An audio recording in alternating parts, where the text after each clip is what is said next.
What's going on? It's Johnny King with another episode of the Johnny King Show, about as narcissistic of a show as you can get. I'm here with my man, Rob Scott, one of my incredible favorite coaches of all time that I've worked with.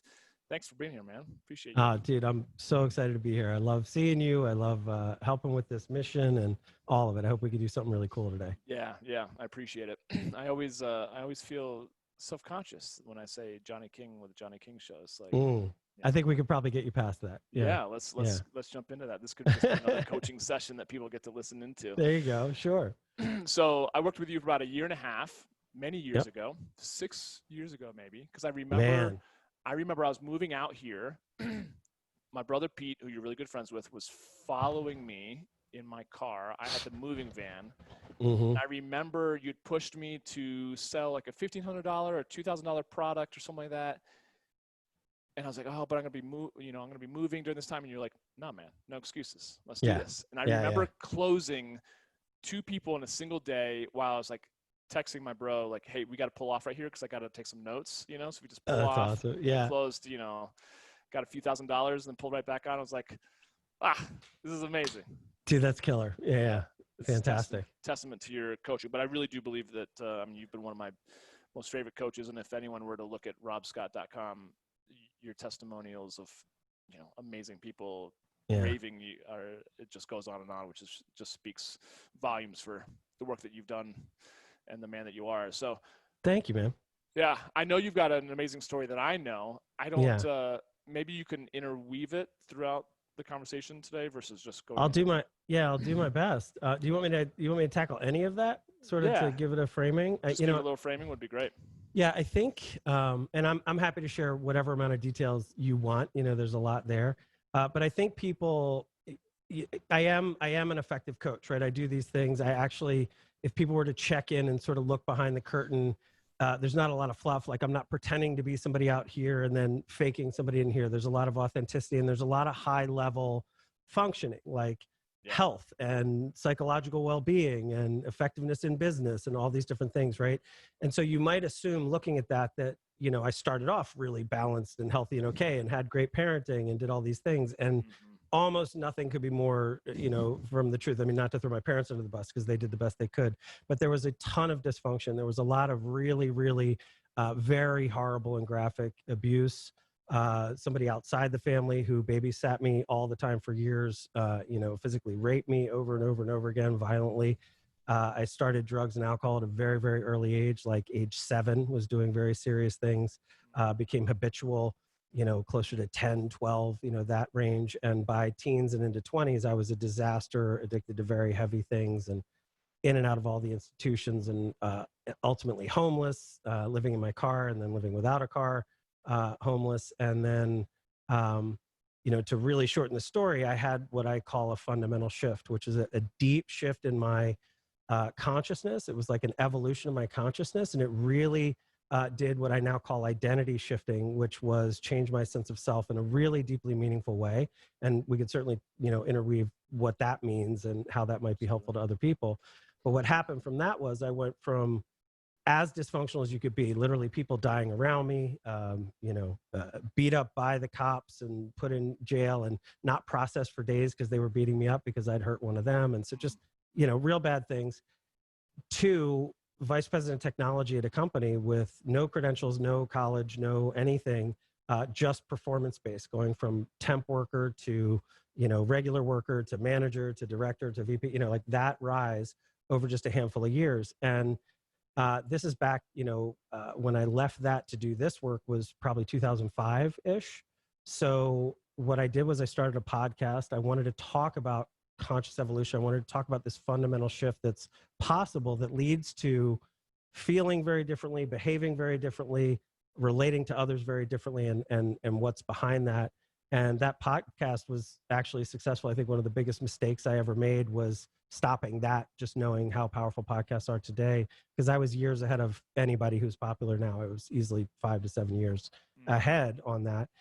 But I just, that led me to coaching, right? So people all over the world started asking me for coaching. That it gave me an idea of how I could help and what I could do. And so I left the corporate world, a good 14 or 15 years ago to to do this work and develop it out. And it's just been amazing. I mean, I'm so happy. Yeah, it's good to see you happy and thriving. I think that's probably resonates with a lot of guys. I know for myself too, where just not happy in their lives. Yeah. And maybe on paper it looks good, on social media it looks good, but they're deeply alone, depressed, sad, angry, all of it, right? And Yeah. I feel like I've met, because I've just been doing men's work here in Denver for the last year and a half, but man, I've had probably over 100 coffees with guys over that time period, and you just start to hear the similar stories and patterns, right? Yeah, and it's definitely in men, but it's almost like the human condition, right? There's a level of self that is kind of lost on this treadmill of time. I'm not there yet. I'm not enough. I'm not rich enough. I don't have the right friends. My car isn't good enough. My house isn't good enough. The girl I date isn't good enough. Whatever those things are. And we can't seem to resolve that. It feels like we need to chase it, but even if we capture the thing, it's as if the goal has moved. And so we don't have a very deep appreciation muscle. We're not very good at, if you think about the two dimensions of success, we think it's all in the doing and it's all in the accomplishment, which is very male energy, right? But there's this other side of that, which is being. That's, can we sit in the being and be really appreciative? Can we feel arrived? Can we feel whole and complete in some sense, right, but balance that paradox of that and being in process of the doing, right? So how can we, being and doing, have mastery in both of those spaces? And some people, it's the art of fulfillment and the science of success. It's, all those things, but that's what that's speaking into, are those two dimensions. Yeah. And I mentioned when I hit you up for this interview that I'm writing this book, just about my own journey and helping other guys. But it's literally, my thought is, there's 3 stages, and correct me if you see it maybe being more than this or not as simple, but healing first, secondarily, more science, which would be figuring out what your purpose is, where you're going to have impact. And then third would be more of the art, which would be like, but how do you enjoy it? How are you happy and fulfilled, even with the purpose and having had healing? But a lot of times guys are trying to leapfrog over the healing. Yeah. Just get to doing. And that's why no matter how much they achieve, to your point, it's never enough because they haven't healed. So how have you found that balance in terms of the conversation about identity shifting between continuing to be driven and ambitious while still making sure that you're fucking enjoying your life? Yeah. So that is really the art. So I have a tattoo here that says stillness and motion, right? And I'll say where that really came from. If there's a quality of mind where we can be just lost in thought and lost in time. So from a subjective standpoint, time is a construct of thought, meaning that if I were to take you through a visualization, do anything, your only access to the past is through imagining about the past, right? You can't actually go there. There's nothing to go to. If we talk about the future and goals, all you can do is imagine a future. If you imagine a good one, it might be inspiring and toward a purpose thing.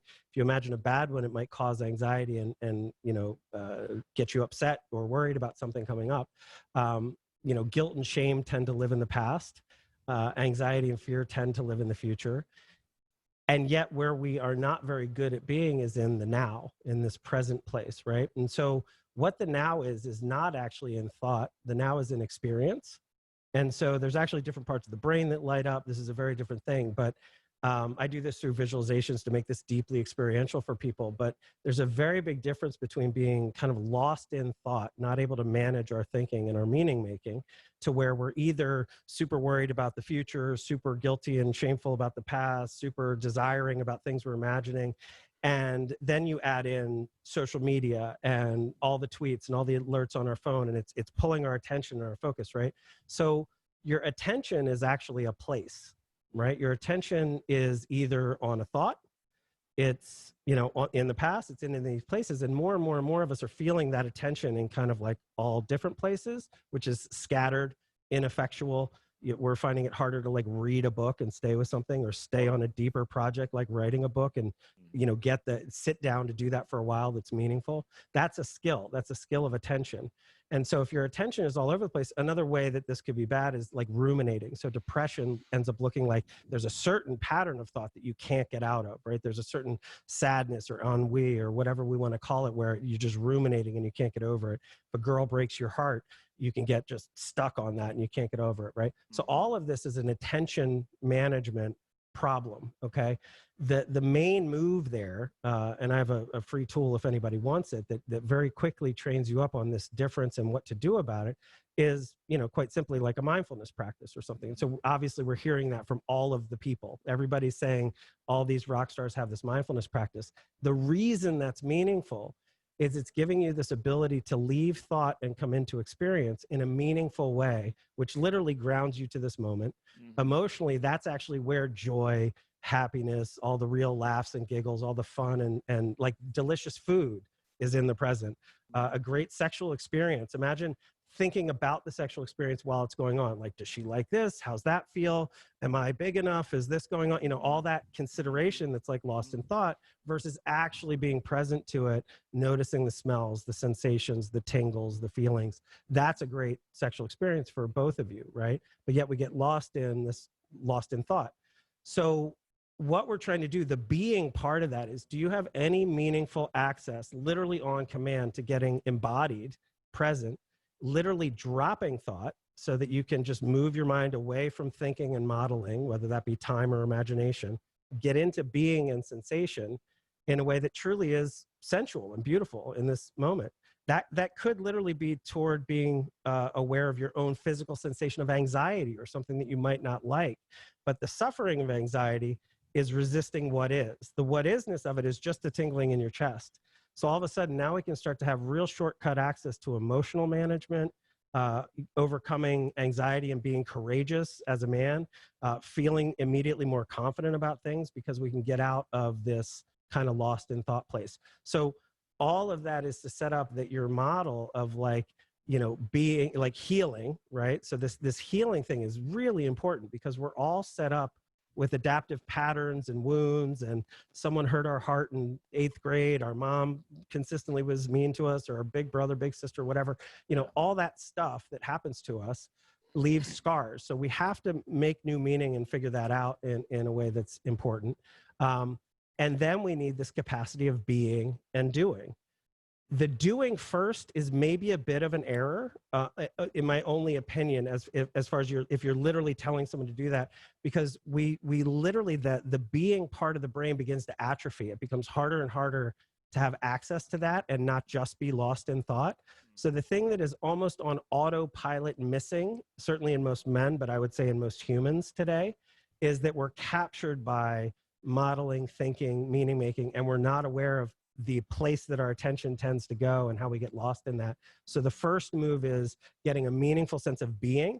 And here's what's neat about that. In a real translatable way in your life right now, if you live in the Western world and are not homeless and you know, your life is amazing. Like, it's better than kings a few hundred years ago, right? In every sense of the word. It's easier, more access to medicine and all these things, yet your ability to appreciate it might be gone. So this shortcut to so much more wealth or appreciation of wealth, happiness, sustainability, all these things are literally in your life now. And so this quick fundamental shift to switch into an ability to appreciate that is enormous. And then here's what's great about the doing part. That version of you who is actually confident, has emotional mastery, can manifest, you know, focus, attention, happiness, all that, that person has a different capability of what they can do, and then a different ability to do the things, right? So in our world today, we're looking at complexity at a level that's, you know, unrivaled in history, right? We're just looking at a bunch of our institutions beginning to fail.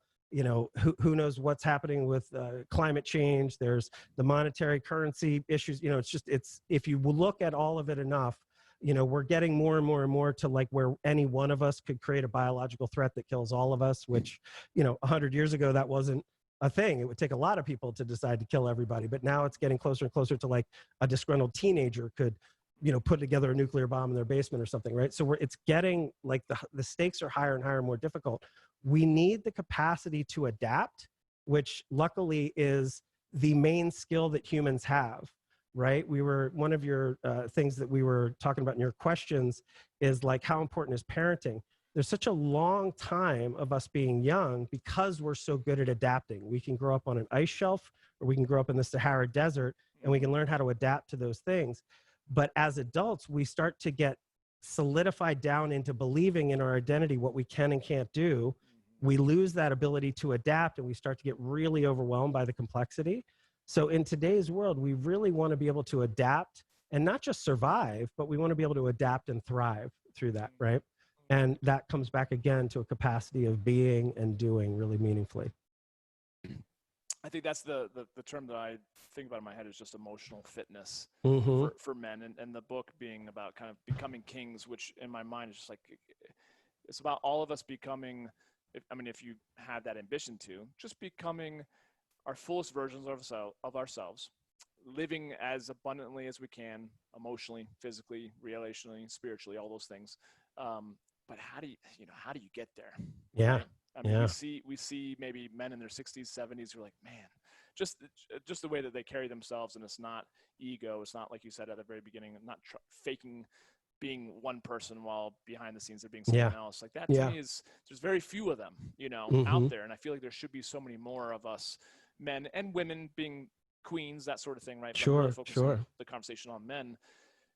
I think that's just the challenge is figuring out how to have that emotional intelligence and emotional fitness when you might be where you were when you were in the thick of pain and abuse, and like how to unravel those things. I feel like is where so many guys ask me that question. Like, I don't even know where to begin.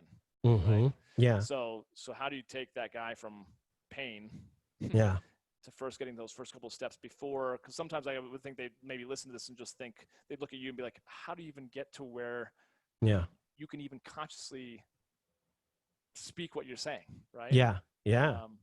While not getting overwhelmed with the whole process. So where do you even begin if you're in that place of just absolute pain and anxiety? Yeah. So, something I do is called identity shifting. If we were to really oversimplify what the identity is, one way to look at it, and there's a bunch of models that we could talk about, but one way to look of it is, how do you think, how do you feel, and how do you behave?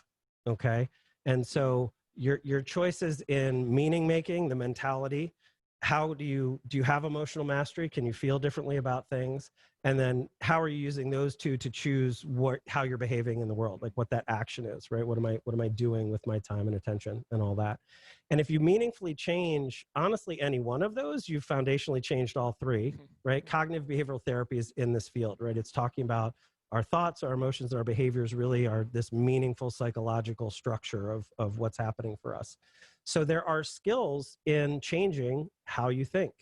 There's consciousness tools. There's also repatterning some of the unconscious patterns that you have, right? So those two sets of tools together can meaningfully change how you think. And I don't mean what to think. This isn't like take on this belief or take on this affirmation. It is a new meaning making or sense making skill that anybody can get trained up on, right? It's not a high IQ thing. It's anybody who can speak language and deal with this, at a certain level can certainly meaningfully change how their thought pattern works, so that we start to have a different relationship to that mess that I was describing before. I want to talk about what emotions are, but the next level of that is, if we can't manage our emotions, almost nothing else matters. And what I mean by that is, if you are, first off, emotions are the whole reason that you do anything. You may think that you're doing them for other reasons, but the car that you want, you're doing that because you want to feel proud, and you want to be seen a certain way, and you want to feel accomplished, or you want to literally feel safe because you're buying, there's motivations that are emotional that are not only involved, but are probably way more the primary driver of what we're doing. That goes into socially how we want to be seen and all these things. All of those things relate to how we feel.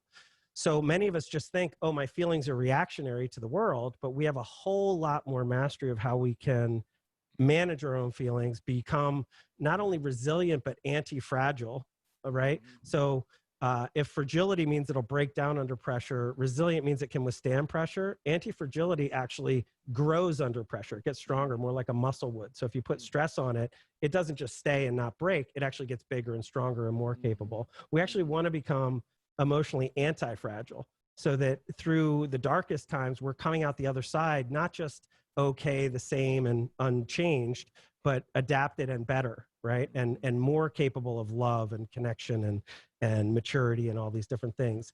And that's a rare thing to find, but it's something that can be trained and understood. And I'll give a shortcut in a second. Yeah. The last part is behavior, right? Can you choose what to do and stay and do it even when it's difficult? Can you choose a new diet plan and take it on? You know, can you decide to do a big project that's scary and edgy and new and not procrastinate or self-sabotage and actually do these things, right? And then what maybe surrounds all of that is if that's you to some degree in a meaningful way, thinking, feeling, and doing, then you have to relate to all the other people. So what surrounds that whole thing is what is your relational, you know, skills? Are you codependent and enmeshed? Are you distant and unable to get connected and close? Do you have confidence in relationships? Can you be a leader and a parent in meaningful ways? Can you be a brother and a son and all the other things in meaningful ways? Can you be a good friend? Do you have close friendships? So those expand those three things that might be you, and then you in relationship with other to add relationships. Those four areas have very clear skill sets and trainable things that when you change not only one of them, but all of them in meaningful ways, you're entirely a different person. Now, you don't lose your history. You don't lose who you are. It's not that you know, you're not still you in some sense. You don't get amnesia. It's not like that. But you're so meaningfully different that people around you will say, what changed? What happened? You know, your body starts to get fit because you're committing to eating and physically doing things. Your money goes up. Your quality of your relationships goes up. All of those things change. Now, you were talking specifically about emotions, and those are, whether we know it or not, actually what we probably care about the most. The thing that's funny is that emotions are not really just their own thing. They're actually the connection point between thinking and sensation in the body. Certain sensations in the body map to certain meaning that we're making, and that's when we feel depressed or anxious or whatever. So when you think about that co-writing of physical sensation, so if you remember, thought and experience is how I broke it down before. Like if you're to meditate, you could actually move your attention to just the sensation of what your breath feels like, or what your left foot feels like, or what your hands feel like. Your attention is there. You're not actually thinking about your taxes or the girl that broke up with you, right? So you've moved your attention to a different place. That combination that's happening in the background between a thought and a physical sensation in the body, like an anxiety or a fear, is what we start to label anxiety, fear, sadness, grief, happiness, depression, whatever. And so if you change either side of that, you've meaningfully changed the emotion. So people like Tony Robbins start to talk about state change, like get up, dance around, do these things. That changes the sensation, the somatic experience of the body, which will absolutely change the emotion, right? You can't be depressed if you're doing this and smiling, right? Because there's a sensory difference or change in you that doesn't map and pattern to depression. Right. The other side of that is if you can change the meaning making of what's going on, the thought associated. I'll give you an example. Car flies by you. You immediately think a certain thought like, what an ass, or whatever. You get angry, right? There's a somatic body response to that. That changes. But all it takes is to then find out, oh, that guy's rushing his sick child to the emergency room. And all of a sudden you're not angry about it in the same way because the meaning of what it was changed, right? Yeah. So we can, without learning any new information only, we can actually adjust the meaning in our own head. And just to be kind of complete, even though it might confuse it, before I was talking about moving out of thought and into experience, that is one way to change a thought. Literally just drop the meaning altogether, come into the physical sensation of the anxiety or of your breath or of anything in your body, and you will change your relationship to that emotion, which changes the emotion in that moment. Or you can move in thought to a different meaning, which is just, we're meaning-making creatures, right? So if I want to make up a story like, oh, maybe he's driving a sick child to the hospital, whether it's true or not, if I accept that meaning as just a new option, I don't feel as angry. I can see an option where somebody may behave that way. So now we're starting to gain skills of actually altering my emotional reality whenever. right? And so there's a whole set of those to get out of feeling bad, anxious, scared, angry, upset, all those. But there's also a way to manufacture gratitude, excitement, all of the things that are going to make you feel confident, happy, thriving, right? So those skills of manufacturing the positive and altering the negative give you what I would call a meaningful sense of emotional mastery that is really tends us more toward wisdom. Okay, so if the self is trying to process and deal with information and complexity to thrive, being wise is one of the main skills of that we would want to have, which isn't a certain set of knowledge, but it's using the complexity in a way that's meaningful. And your own emotional mastery, your own mastery of your thinking, and your own mastery of your doing leads you to be deeply effective, seriously wise. That's what we need out of our, at whatever age, elders that we're looking to for leadership and guidance. No, that's a hugely powerful section right there. And I think anyone that's listening, I think hopefully was able to capture all that. Yeah. But, I feel like so much of what you hit on is so true. And I was having a conversation with a buddy just the other day when we were hiking, and he was like, okay, we were just talking back and forth about like, okay, we have our fears, and we have our insecurities, which oftentimes are kind of one based on the other, but then we also have that thing that we want to do. It's like, I have so much energy to give throughout the day. What do I put my energy towards? Do I put my energy into the kind of the healing of the pain or the whatever I'm fearful at, or do I just take action, like you kind of were mentioning, just decide to maybe blast through this, and maybe through that do I gain confidence and this stuff falls away? Yeah. Does that actually for someone who's thinking that? So I love that. So each of those can be meaningful.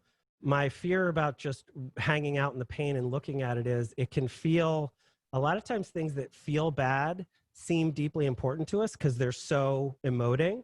So you could have like a negative picture that's of an abusive parent in your house, and you go to Clutter Clear and you come into that picture and it's like, this is so powerful because it's got so much emotion to it, but it's not a positive emotion. It's not a helpful emotion, but it's almost fooling us with its loudness, right? It's so loud, so it tracks as important, but it's not a helpful thing.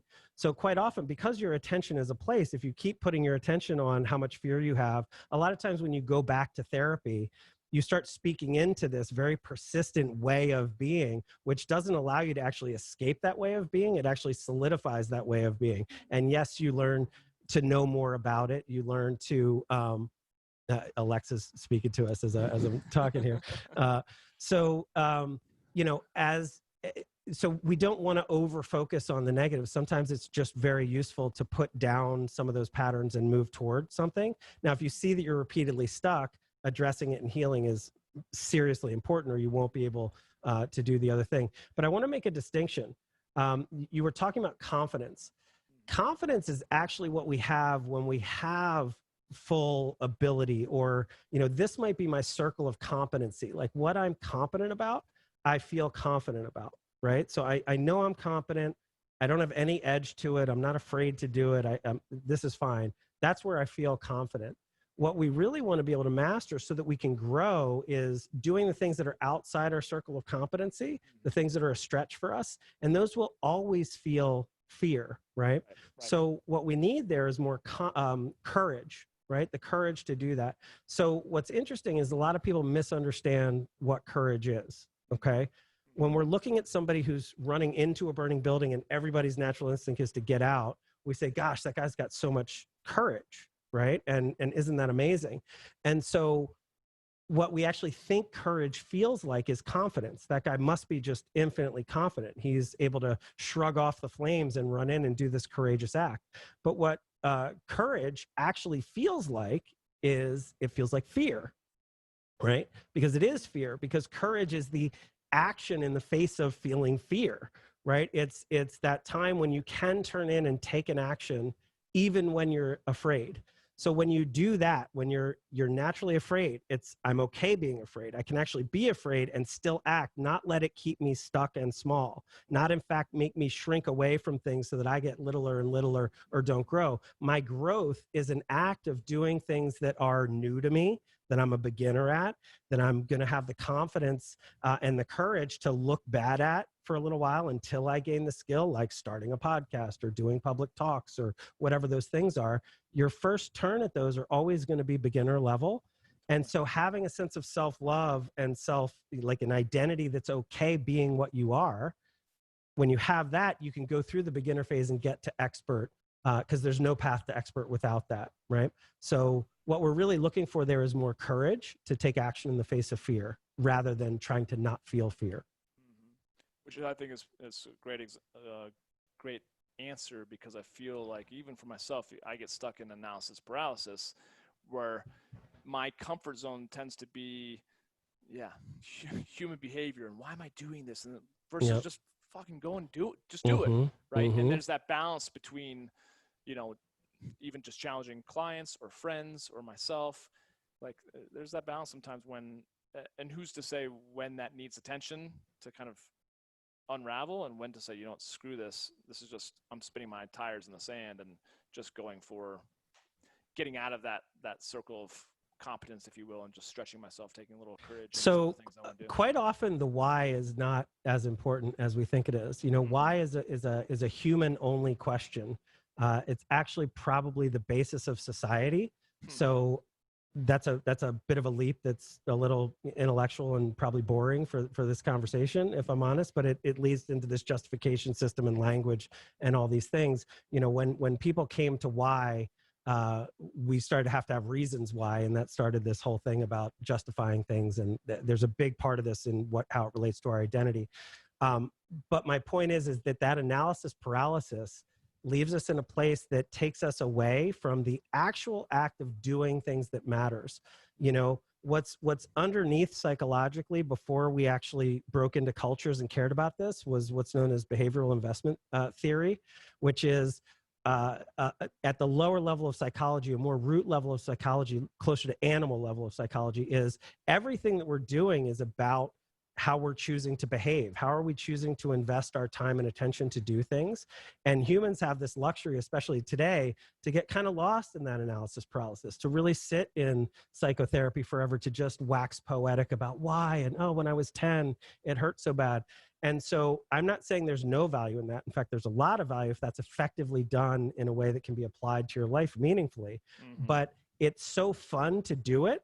The payoffs of like, that's because mom did that when I was 8 or whatever, like that gives us a hit of that's significant. That feels so big. But if that doesn't lead you to then do, it's way more important to manage your attention in a way that doesn't get lost in the thinking about that thing, right? Because it's just more thoughts.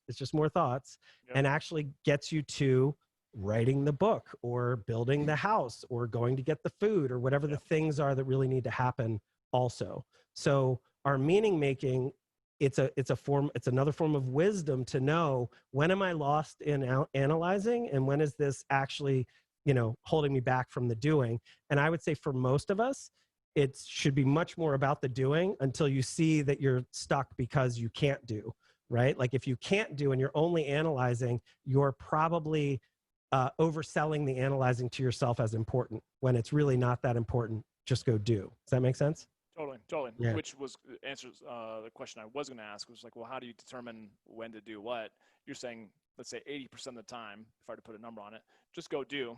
Yeah. And then, but again, I hear so much of, because I've been such a fan of Tony Robbins, like so much of it is why power. You have to have your reasons why. And that in my mind, I think, well, gosh, if that's what he's advising, then I should probably spend a lot of time here. But you're right. At the end of the day, I'm like, sometimes I just get so frustrated. I'm just like, screw it. Yeah. But it's not power if it doesn't fuel the doing. Correct, right? So what is it power for? It's not just power to think more and to get more clarity there and to know more. It's actually to get connected.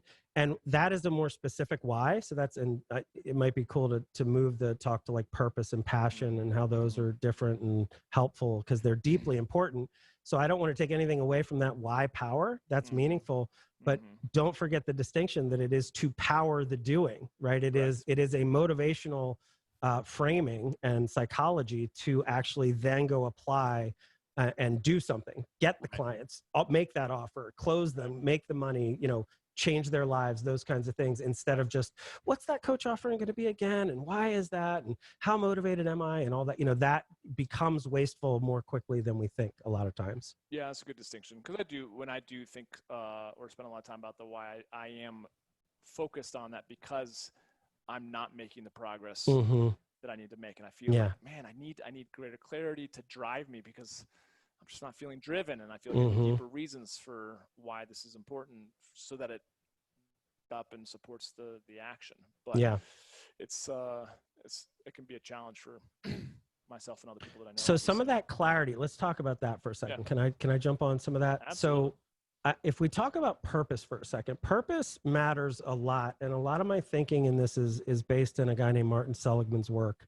who I'm in Philadelphia. He's out of the University of Pennsylvania, and he's one of the big positive psychology guys, right? And positive psychology, rightfully so, is taking a much more serious look these days from psychologists in general. At its dawn, psychology was really, it started as fixing dysfunction and healing and taking, to some degree crazy and make it not crazy in some way. And then we started to realize there's a whole lot, and Maslow is very much in this camp as well. Yeah. There's a whole lot of like, how do we take average and make it exceptional? What does that look like, right? And it turns out that it's a whole different field of study. They're not the same. You don't map this onto this. It's a whole different set of tools. And one of Martin Seligman's big outcomes was that there's three important domains that really make a rich and powerful life. One is pleasure. And I don't just mean hedonistic pleasure, but the ability to, what I would say, get into that now state and actually taste your food, actually go for a walk, right? Like really find joy and happiness and fulfillment and all those wonderful things, which is a skill set that can be developed. The next one is passion, which is actually selfish, not a bad way, right? But just meaning that it's really like what lights you up. And this is where we often find flow states and things like that. So one way to think about this is like when you're at the airport and you go in and there's all the magazines and you're thinking about what to get, you tend to gravitate, some guys are looking at cars, some guys are looking at, billiard magazines, some guys are looking at, GQ and fashion and whatever. So like we all have some woman's grabbing basket weaving or whatever, right? So all those things are what you're passionate about, and those light us up. And we tend to find flow states because we can get lost in things that we're passionate about. The third one that Martin Seligman talks about is purpose. And what's interesting is purpose is not selfish. It's actually about something bigger and bigger than you, like a cause that you find meaningful, that you want to actually be, that's meaningful to you to be of service to, okay? And so that's really interesting because that's an outside yourself kind of thing. And it may not actually lead to pleasure and a lot of passion in some cases, but it's meaningful to you. Think legacy, think this is an important cause, think I want to forward the goal here. What he also points out is that of the three of those, purpose is actually the biggest, most meaningful one. If you have any one of them, you can live a pretty good life. If you have all of them, it's fantastic. But of them, purpose is really, really quote unquote meaningful, right? It really changes the game for us. Now, when I do my identity shifting, the whole back end of this is to change you and then decide in a very purpose-based way, what is purpose that you're passionate about, that you can find pleasure in, that also pays you profit, right? So that you can receive healthily from, right? In a way, and that for some people that are independently wealthy or whatever, that may not be money that they're receiving, but often it is, okay? But purpose being outside yourself, one of the biggest mistakes, if we were to just dial in on that I see people and certainly men make around this is that they tend to think that they need to discover it, almost like the seas are going to part and somebody's going to tell them, that some divine thing is going to do this.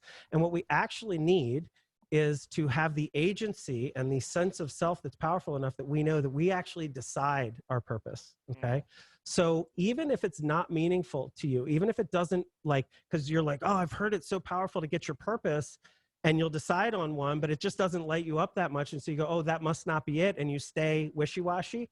Way more important to just decide what is it and make your best decision and then decide and stay committed to that, because any action toward that is going to help you refine it and change it. And you can always decide a new one, but you have to have the agency. So people that don't have confidence, that don't have a sense of self, that are really established and grounded and mature and adult, they won't have the confidence to know that. They'll check with other people, hey buddy, hey mom, hey friend, like, do you think this is it? Should this be my purpose? What am I doing here? And what we really need is a sense of agency and confidence to actually say, I'm choosing this. This is what I'm up to. And sure, I may change my mind later, but for right now, my decision is made and that's what I'm doing. And that cuts away all of this noise in the world. And now we know in the doing aspect what we're here to move toward, right?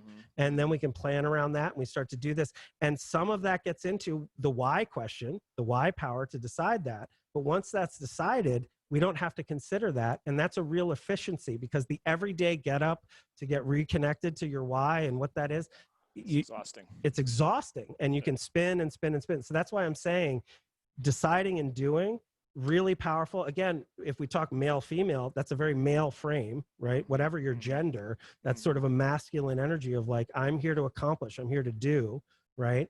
Totally. That needs that guidance of what's my purpose? What is the bigger cause? By the way, that cause doesn't have to be world peace. It doesn't have to be Gandhi or Martin Luther King Jr. level. It could be your local bowling league.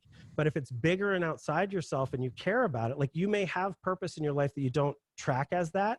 And I'll use bowling league as an example, right? Somebody may get invited to a bowling league and they don't really care about it, but then they start bowling and they realize they're passionate about bowling, right? So they realize it's fun. They like to spin the ball. They like to learn. They like watching their score go up. They can lose. They find flow states doing it, right? That's all in the passion realm. Say they love it so much, they want to take a leadership role and really get into finding a group of people to join some league, and they want to get the t-shirts. Now they take on a leadership role. That person could all of a sudden, that becomes a purpose. Now I want this team to survive. It's bigger than me. It's not just about my passion and playing, but I'm now committed to this team that I love, and I love leading, et cetera. So now all of a sudden purpose can go in there. And if they don't lose the passion for playing, now you have purpose and passion starting to line up.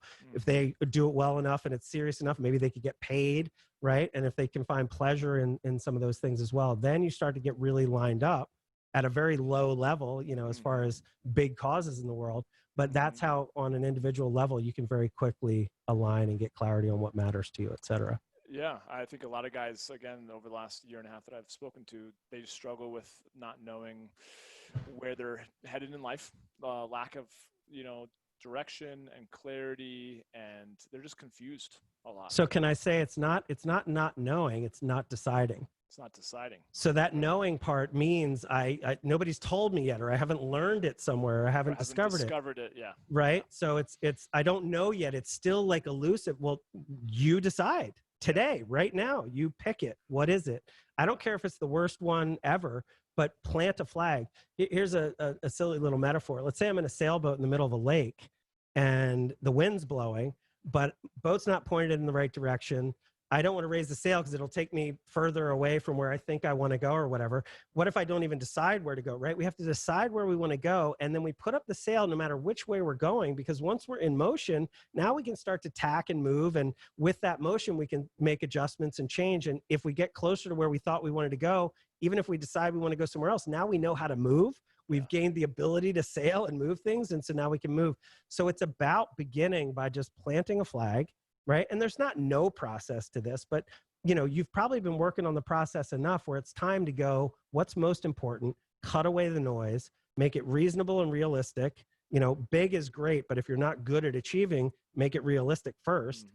Actually get some things under your belt, because if we're playing a game where we're constantly moving the goalposts on ourselves, or we're constantly not really showing up and getting things done, we start to lose self-respect in a way that is deeply important. But if instead we don't try to do everything, but we just say, I've got these 3 things I'm going to do today, when you really do them, you start to gain trust and clarity and confidence in yourself, because you know what you say you're going to do, you'll actually do. When other people start to know you as somebody who can actually do what you say you're going to do, even if you say no a lot, that actually raises their respect for you, because they go, this guy's going to hold appropriate boundaries, and what he does say he's going to do, he does on time and well. You know, 99% of the time. This is a solid, like, that sets you above, you know, almost everybody else in the world just showing up that way. And that's very doable, but that's in the muscle and having the agency to decide what matters, having the ability to focus on it, right, through your thinking and your attention, and then in your doing, show up to get whatever done, and be okay with the failures along the way, which is another self-confidence and self thing. It's a huge distinction, just because to your point, by thinking you have to discover it or waiting for people. I mean, again, it's kind of such a passive approach towards finding your purpose, because to me, that's probably why I've stayed in such confusion for a lot of my life, because it's not really being at the helm of my own ship, versus, like you said, just choosing. Yep. Just choose, and then know that it's gonna change, as it has a ton for my. Think about that positional difference in your sense of self, in your identity, right? One is, I'm unmoored, I don't know, and I'm not at will, or I don't have the agency to choose it. I'm still waiting to be told or be discovered. It's very childlike in a sense, right? Yes. Yep. The other is ownership of, this is my consciousness, this is my life, this is my world, and in that I'm going to choose what matters to me. That's an agentic whole nother level of being, right? Just that shift is an enormous change. That's deeply important. And you'll notice that people who have psychological issues in attention, in confidence, in sense of self, in bad patterns, unconscious, they are the ones who are like, but I could never do that, right? Like, that wouldn't be okay with my partner, or that would put me at risk of like my family not liking me, because then I'd be opinionated, or it's one of those things where it ends up being this glass ceiling that people feel like they can't get through, but there's actually nothing there. And all you have to do is actually step into it and do it, and immediately feels better. It's an immediately different way to be when you can own that agency and make that decision.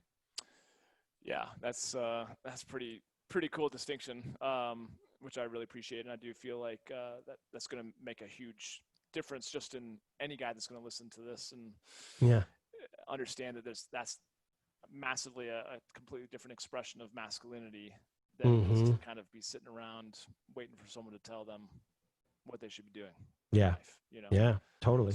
What do you feel like are some of the bigger challenges that men are up against just in day-to-day life that we're living right now? Well, I would say that everyone's facing a lot of challenges. We were pointing to the growing level of complexity that social media and the internet, that globalization, that all of the challenges, right? We're all facing a lot. I think really healthy self. I mean, obviously, I care deeply about changing identities and helping people kind of shift and grow. But one of the core things there, one of the wisdom tools that I might talk about is sense making, right? We're really losing our ability to know who to trust. We're watching this in political division. We're watching this in all these things. It's like, how do you even believe the news anymore, right? Totally like agree. with all the clickbait stuff, and we end up in these silos online where we're only listening to people that kind of agree with us, which are creating these echo chambers. And so and then you can't believe that other people believe different things, but if you were in their echo chamber, you'd probably believe it like they do. And so it's chaos, right? So that's absolutely a huge sense making, right? A way to clarify, turning off thought, getting into experience, slowing down the information and the relating to it, so that we can make wise authoring choices instead of being ping-ponged around. So if we can't change our thought and don't have that focus of our attention in a meaningful way, then every new thing is like a distraction, right? Every email, every alert on the phone, it pulls me. I have to rethink what I'm doing, right? So we're losing agency in that. And I very much become a follower. I'm following opinions and news things, and I have to do this, and it feels more and more complex and more whatever. Being able to manage that noise, which is that same shift of agency and authority into, I don't have to consume everything. I can shut this off. There's a meaningful relationship to news that's important, and after that I can cut it off, because I can manage my attention and realize, I'll take in news this half hour at the end of the day or the beginning, and then if there's a big bomb that goes off, someone will let me know. I don't have to stay on Twitter in the dumpster fire of the arguments all day, right?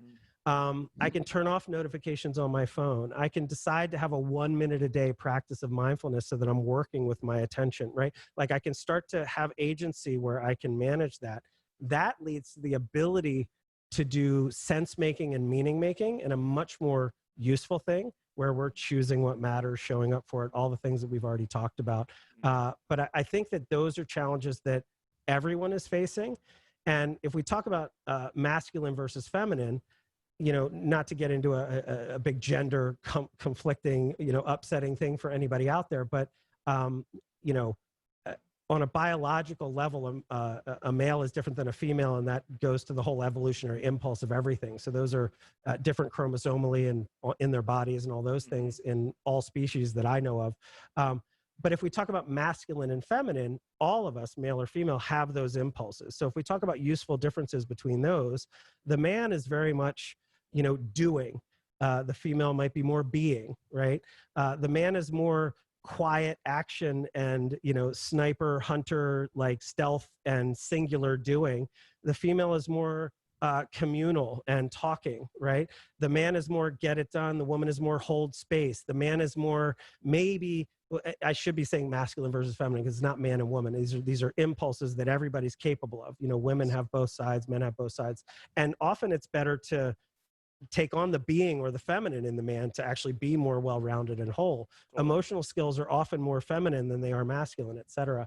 But the man with that cutting energy and effectiveness, but that leads to being alone quite more often. It's not as communal, right? Whereas women are more chatty, talky, but communal and holding space, right? One is holding space, one is cutting through space, one is maybe building, one is more maintaining, right? So one statement that I like: to innovate and build a cup is one thing, but then you have to wash it 1,000 times, right? So we don't honor in our culture and in our work very often the maintenance tasks that it takes just to keep your room clean, right? The Jordan Petersons of the world talk about literally just keeping your room clean effectively is an important task. And if you're good at that, that means you're capable at a certain level to maybe take on more in the world. And yet we hear from a lot of people who can't even clean their own room, i.e. young people and kids, how we should run the whole government, right? But they don't have any sense of real mastery of an agency over what they do control.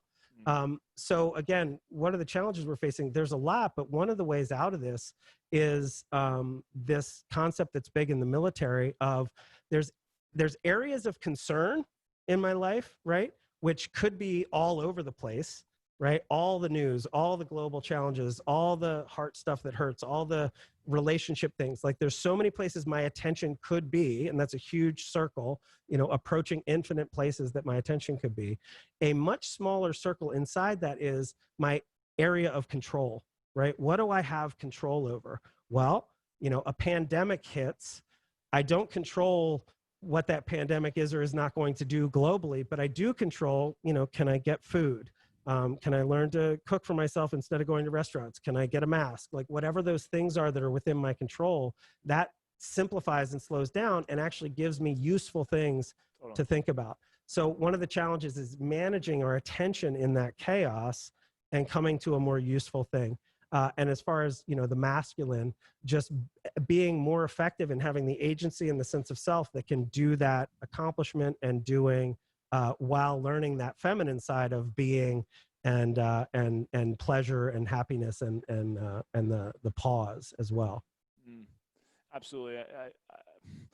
I'm grateful just because I've been on this journey for 10 years, but having gone through the pandemic, not to say that I haven't had my struggles, because I certainly have, but I have had certain buddies reach out to me and say, like, have you been struggling at all? Like, if you've gotten the impression that I haven't been struggling, then I've not been, transparent enough. Yeah. Yes, yeah. I've certainly been struggling. However, because of going back to the 3 Ps, purpose, passion, pleasure, and yep. There's a lot of those that I can see where I've been doing the work long before COVID, but now it's just like, yeah, kind of I had moments where I was looking outside and I was like, it's weird to be sitting here and look out and at one point I can think nothing's changed in the world. My view is the same out the window.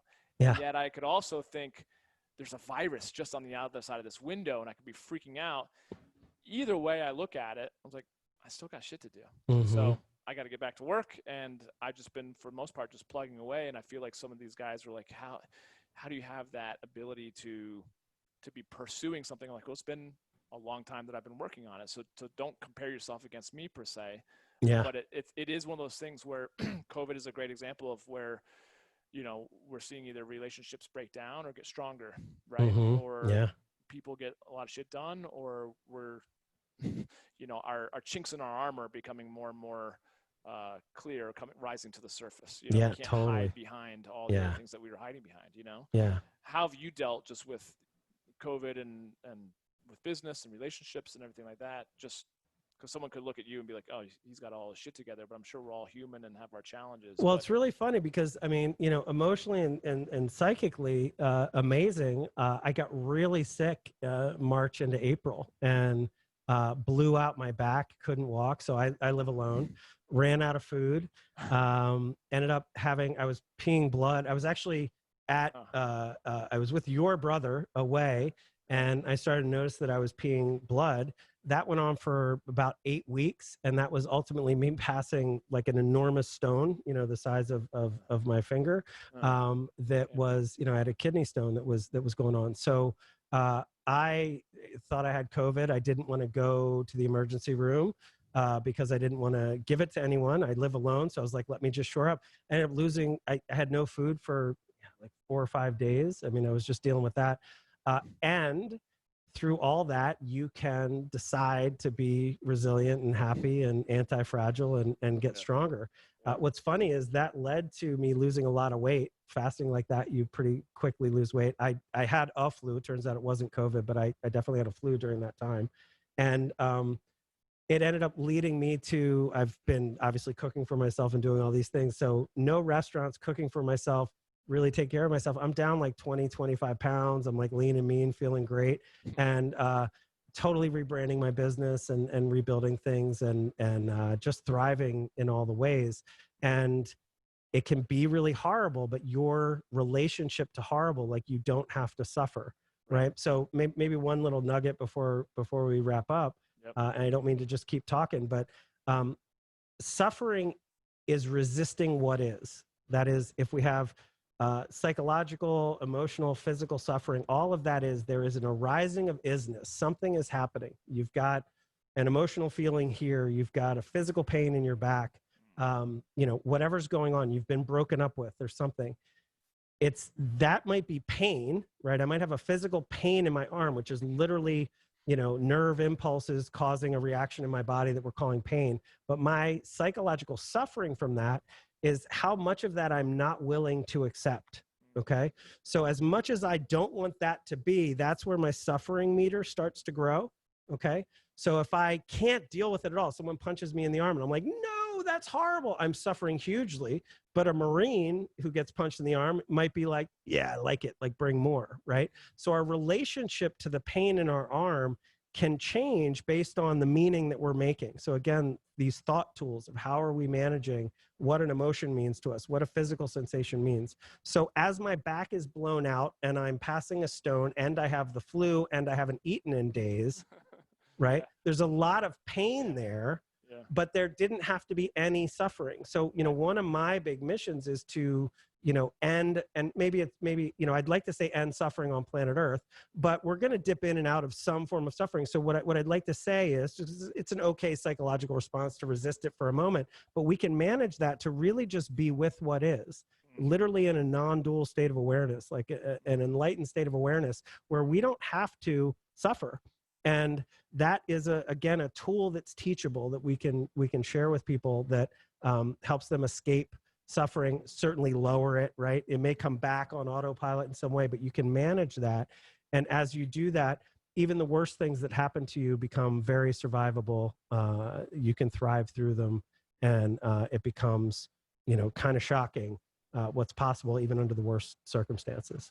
Yeah, absolutely. And I think about suffering as like that massive obsession about oneself. And that's where a lot of these guys are. They're just so focused on themselves. And understandably, it's pretty tough to not look, if they were in a situation like you. I mean, that's ridiculous, you know, starving, peeing blood, all those things. It's like, I can understand. And yet that is where, that's the difference between people who come into the gym and they suffer through their workout. They don't want to be there, and this is stupid, and this hurts, and you know, the trainer doesn't understand them, versus the guy that's over there in just as much pain, if not more, and he's loving it and thriving. Thriving, getting stronger, and just feeling like it just makes his day incredible, right? Well, I was talking about my branding with your brother, and he's like, you know, he's like, Rob, you're the comeback kid. And so we're talking about this skill of adapting and thriving, right?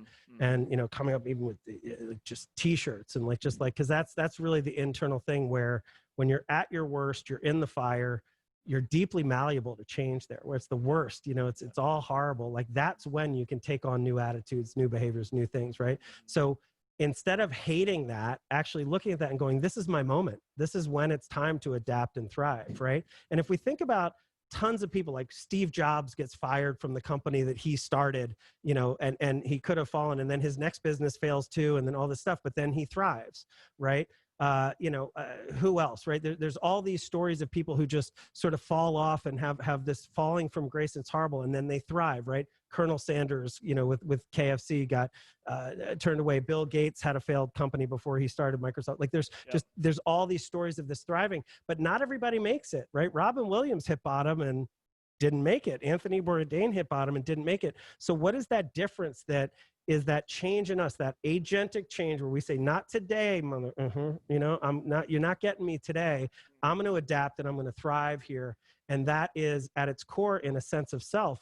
But to your point, if we get too focused on self, we get too egoic and self-referential. Now we don't have the ability to be in relationship with other, right? So there's 3 levels of self that really matter. One is self-mastery. And that can mean a lot of things, but what I mean by it, just to give us a pointer, is can you do the hard, important thing, even though it's not comfortable in this moment? So you've chosen a new diet, you don't want to do it, but self-mastery would look like, I can eat this way because I decided to. So I have some mastery over myself and my own impulses, right?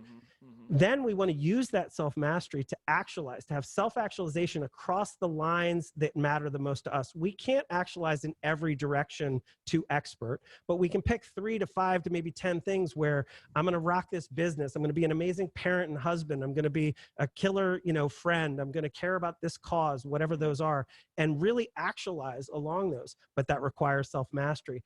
At the highest level, we actually want a capacity to transcend self as well. Okay, so transcend self starts to sound only spiritual and only magical, but I'll give you what the very first level of it is.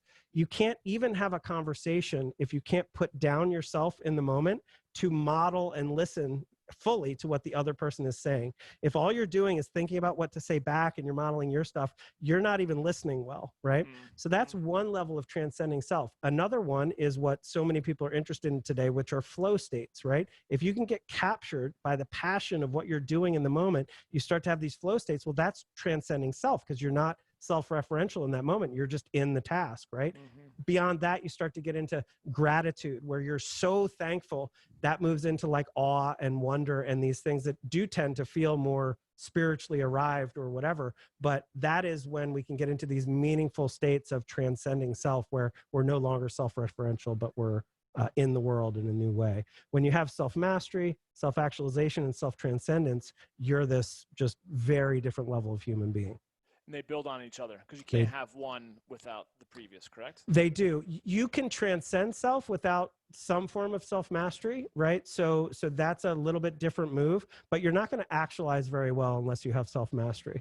So they're all linked healthily. You can focus on all of them at the same time. They don't have to go, there's not like a certain level of self-mastery. What's interesting about self-mastery is even just a little bit of a change in it is like exponentially valuable to you. So people feel like I'm never going to be perfect at it. Fine. Nobody else is either. But the little bit better that you are, not only does it become easier to get better past that, but that little bit goes a long way. Like it does a lot, right? So each of these 1% changes, as we know, really leads to a different thing. So even if you only do it in your diet or only do it in your sleeping or only do it in your commitment to sales calls or whatever it might be, any one of those creates a huge difference. And then what that does to your self-confidence and what that does to your ability to go, oh, that was valuable, let me do it again in different ways. Now, all of a sudden, you become a really different person. Then clarity on where you want to actualize and real planning and real goals and real doing skills. Now you start to get the benefits of incredible relationships, lots of money from your business, all those types of things.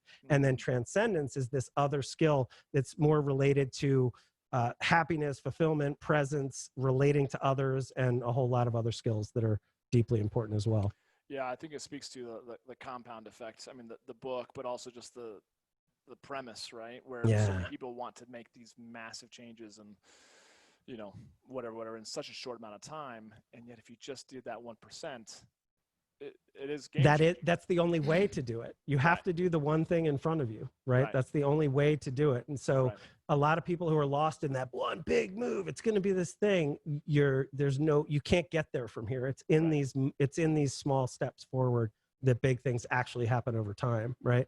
So get good at that small step that's right in front of you. That is, what you decided to do. That's actually important. One other little thing, self can be kind of sliced up in so many ways, right? We have this immediate gratification muscle and we have this delayed gratification muscle. And so self-mastery really is tending toward, just occasionally, whenever you can, honoring that delayed gratification muscle, which, if you think in the sense of self, is one is honoring your future self and one is honoring your now self. Now, I have now tattooed here since I was 19, right?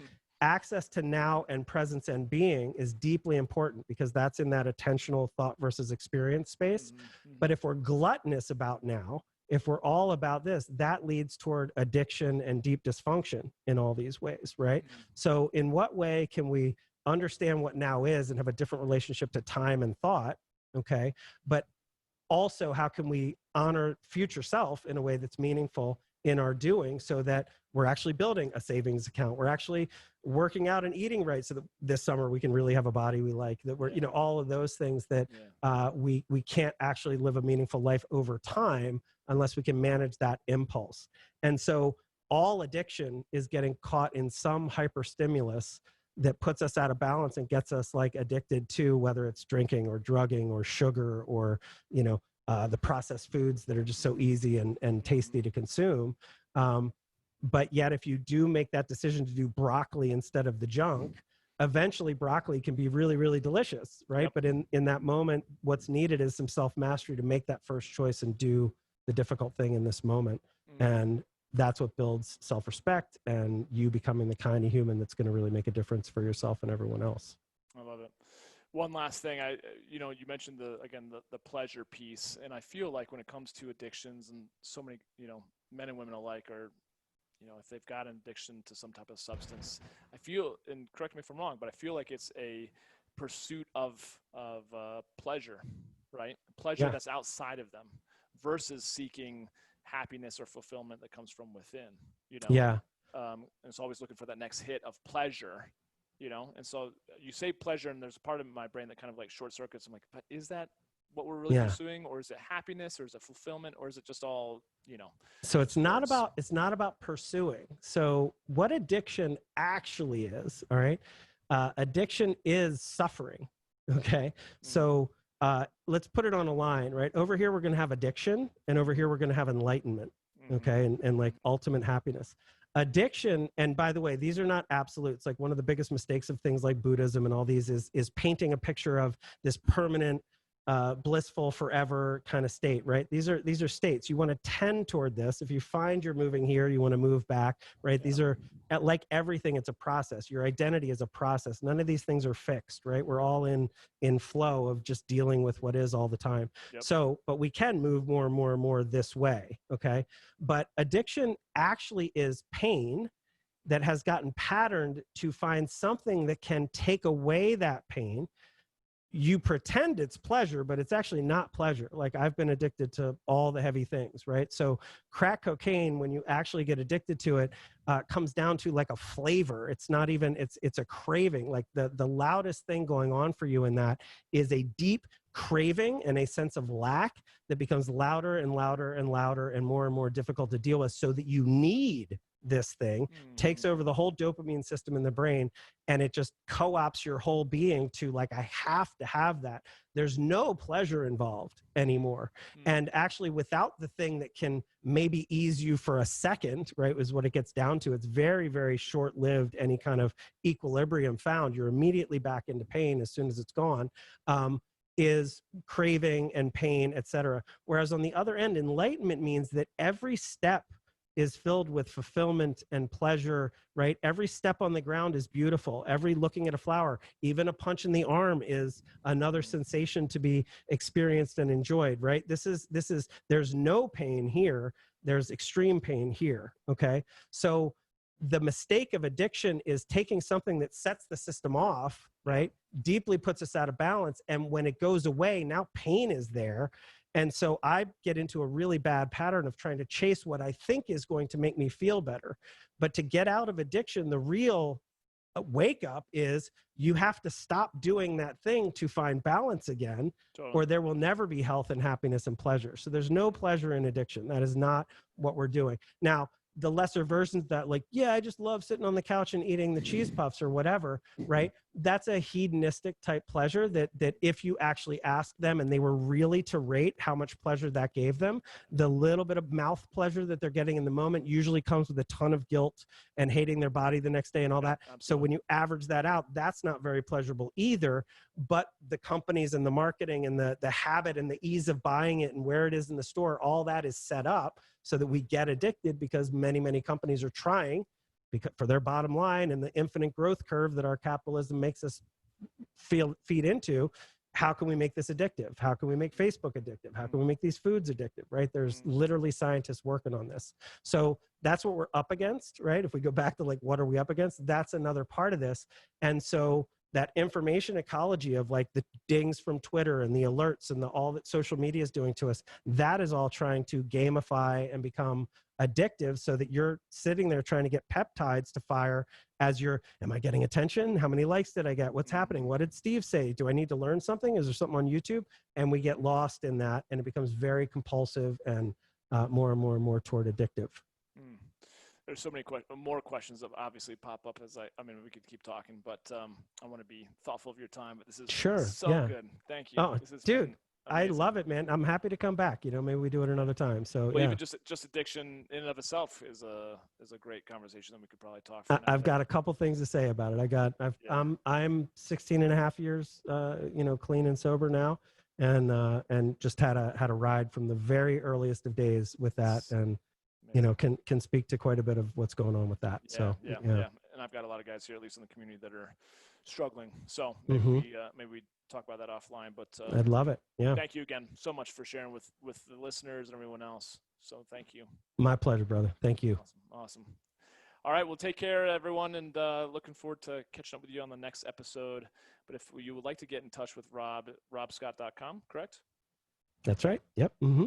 And feel free to hit him up. Or are you on social media? You're on TikTok a lot, doing a lot of dancing. That's my main focus is getting all the TikTok dances down. No, all my social accounts that matter are at robscott.com. And honestly, if anybody's also interested in identity shifting specifically, they can go to identityshifting.com as well. Yeah, because you said you had a free tool that they can jump into. Correct? Yeah, there's Back to Breath tool. So once you're on robscott.com, you can look for Back to Breath, and there's a way to sign up for that. And certainly just reach out, say hi, and I'm happy to work with anybody who needs it. Beautiful. Thank you, brother. All right, everyone, take care. Enjoy the day.